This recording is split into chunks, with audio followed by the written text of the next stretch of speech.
Ari Aster has a new film entitled Eddington. What is it all about? Well, I'm not going to tell you the whole story, but I'll tell you a little bit what it's about. I had the ability, very, very lucky ability, that the Art House Theater, very close to where I live, hosted a night before the normal opening screening of this film with Ari Aster in person. So I've got a little bit of insight that the average moviegoer might not have unless they read up on the film and what he said about it. This is a story about, and I went in blind, which I love to do when I can. The initial teaser trailer didn't really tell you much other than this was probably about a town, probably in the Southwest, where there was some kind of ideological conflict going on. Then there was another trailer that basically told you that there's a lot of guns being shot in this film. I actually shielded my eyes from the trailer the second time because I knew I was going to see it, and I didn't really get what the story was. So I went in fairly blind. The story is set in, I believe, May of 2020, when the pandemic was in full swing, and it takes place in a very small, very sparsely populated New Mexico town where the sheriff, as portrayed by Joaquin Phoenix, is doubtful of the pandemic, or he's doubtful that the pandemic is in his town. So he's like, why wear a mask? We're 1,500 people. We don't need it. It's not here.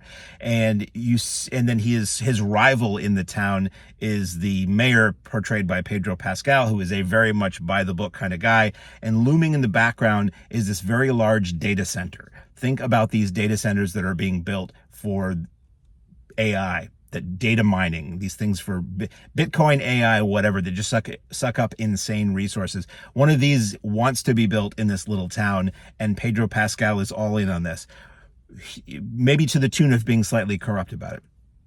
He has a son who's a young punk, hangs out with other youths in the town. There is a bunch of youths who are very social justice warrior, left-wing people trying to bring, world issues and social issues to their little town where they may or may not even really exist. And then you have half the town who are very right-wing and are deep into conspiracy theories and all kinds of other stuff. So this film really does, it certainly absolutely skews more toward the left, but it certainly does not leave anybody, what's the word? Unskewered? It makes fun of both sides, let's say. And you could watch this film with either ideology and probably think that your side is maybe being poked fun at, but is still very much right. So you have these warring ideologies. You have Joaquin Phoenix, who lives at home with, well, most people tend to live at home. He lives in a home, very small house, with his mother-in-law, who is deep into conspiracy theories and is always just ranting and raving about something she read on the internet. And then her daughter, who is Joaquin Phoenix's wife, portrayed by, I'm blanking on her name at the moment, and that's really not good of me. So I'm in an increasingly warm car. See how the hair gets slick. I really should know her name, but I'm a fool and I'm doing this off the cuff. So forgive me. I know I see her face in my head and I'm just blanking on her name. His wife is sort of a shut-in, as they used to say in the old days. She doesn't like to be touched. She's very much alone. She also is listening to some weird guru on the internet all the time who seems to have the answers to everything about what's really going on. And he is portrayed by Austin Butler. And so it's not like there's not a lot of stars in the movie. It's basically all the ones, I want to say all the ones I named, including the one whose name I'm blanking on right now. And it's a really good film. You think Ari Aster and you think movies with shocking twists or shocking endings. And this does have a shocking moment in it where the whole story pivots hard in a different direction. In horror, I wouldn't call this a horror movie. I would call this like a angst, anxiety, paranoia thriller. Reminded me very, very vaguely of Parallax View. Not that it is Parallax View in any way. And it reminded me of some other films that are very good.